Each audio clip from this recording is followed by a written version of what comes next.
Hey YouTube, Fran here from Officially Fran's.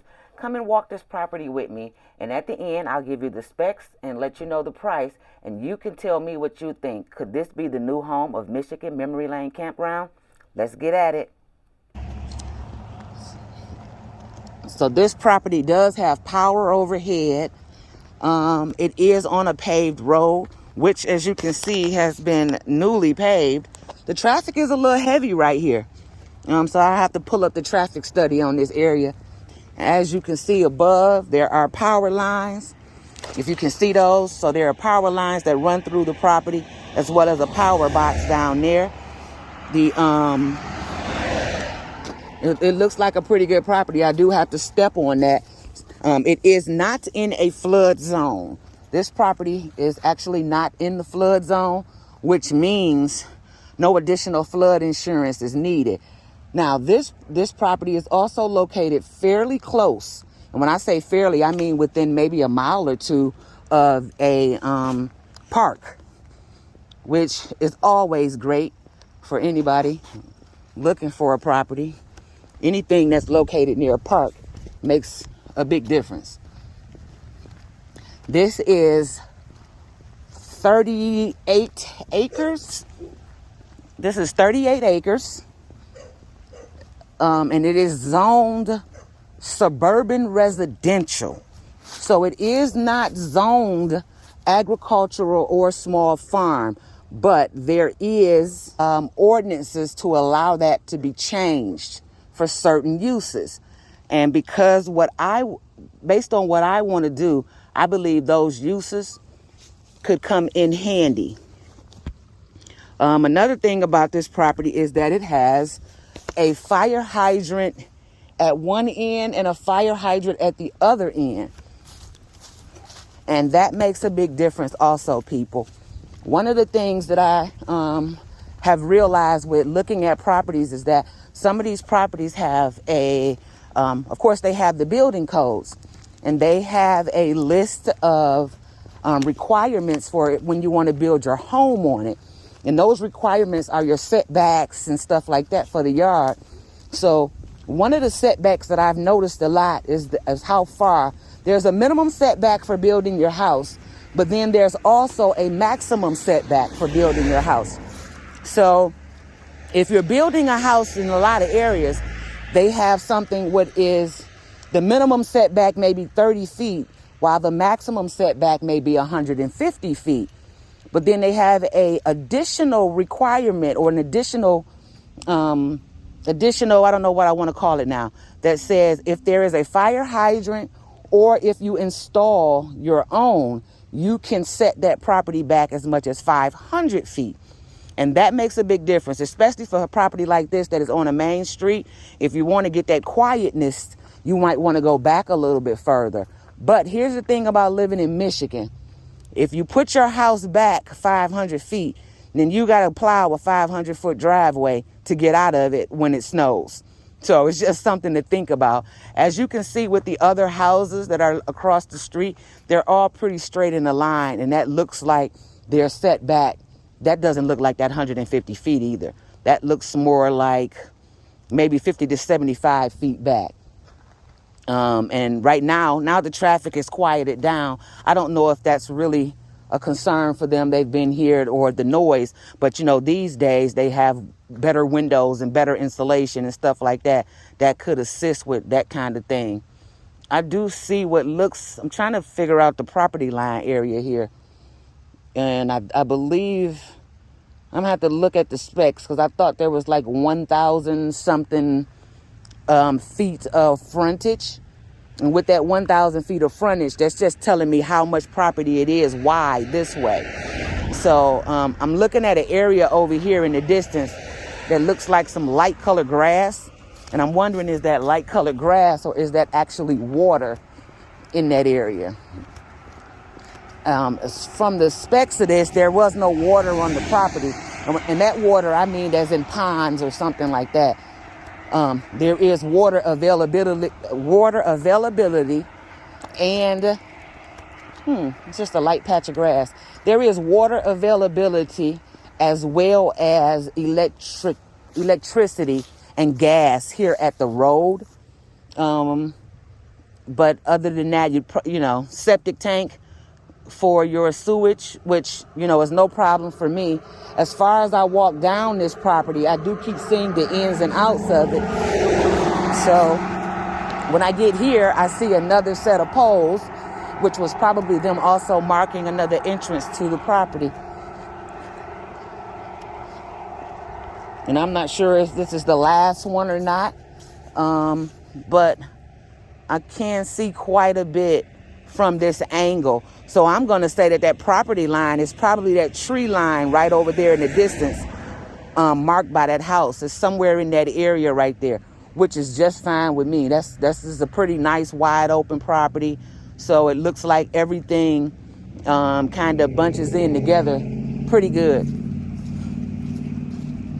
I'm gonna get some pictures of this, even though I have it on, even though I'm recording with my tablet.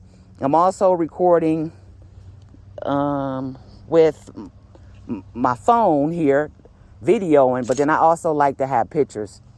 So it helps me to remember what I'm looking at. The one thing I like, that's one of the things that I am looking for in a property is for it to have trees. Look at how pretty those trees are in the distance over there. Especially with fall, those trees change colors. And because those trees are changing colors, we go from green to this orange to a yellow until the leaves fall. I think that's the only part that I don't like about trees is when the leaves fall, because you have to get them up. It can be pretty hard to have leaves everywhere. But other than that, it's okay. And you see over there in the distance, this property does have a barn sitting on it, which is a part of the lots, as well as looks like a broke down travel trailer. So that's something we can probably trade for some scrap to somebody. And of course I would, I know people pay a lot for scrap items right now, but I would much rather give them a trade because, hey, maybe they'll cut me a path back to it. I'll take that.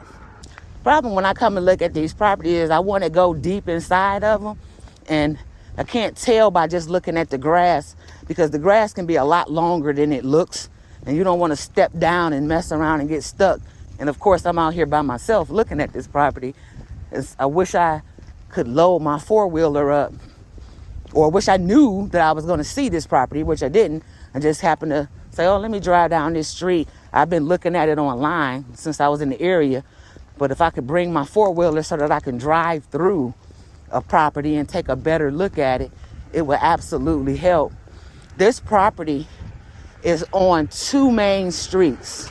So there's this street, and then there's a street that runs that way, which means access from both sides. And I love a property that has multiple access points, because that would allow me to structure whatever I'm doing.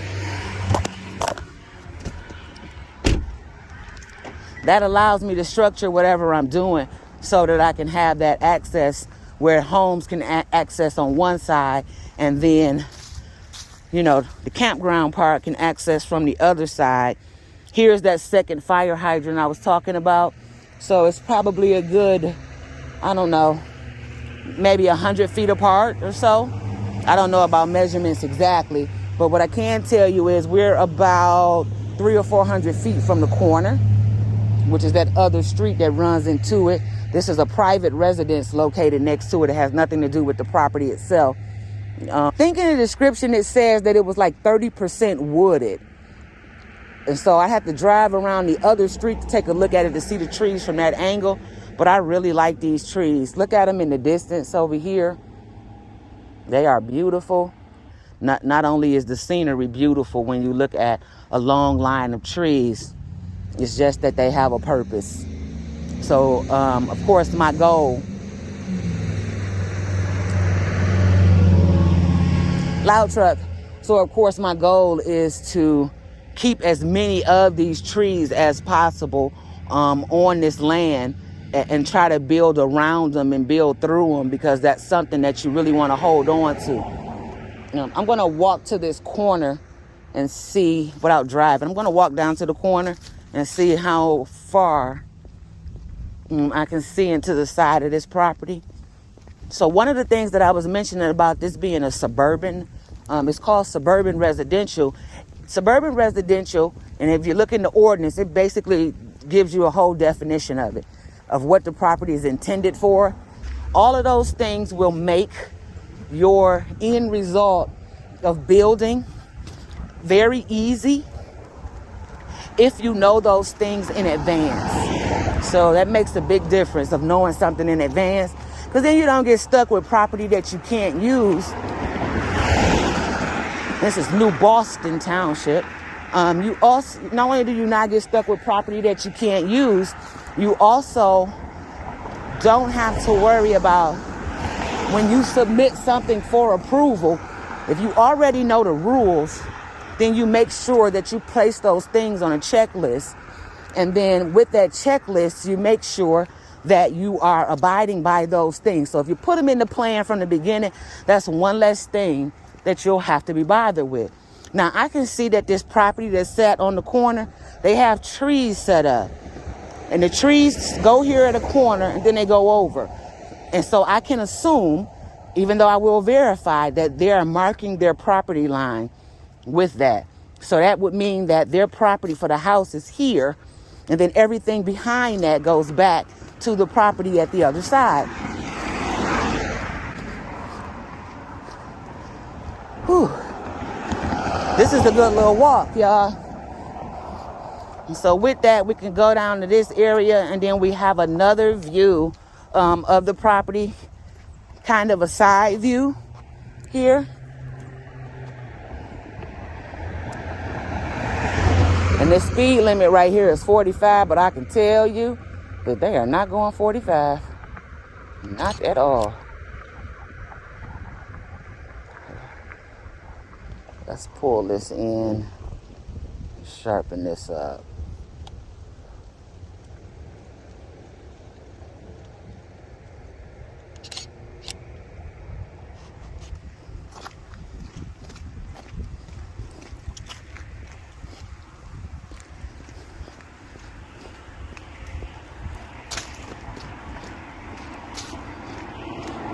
Now, see, I can see that this gets deeper on this side of the road. It's a lot deeper down than the other side was. And that is telling, of course. And it also gives us a really good idea of the layout of this property. Now that I have bent the other side of the property, there is another fire hydrant. So this property is surrounded by fire hydrants, and that is like awesome.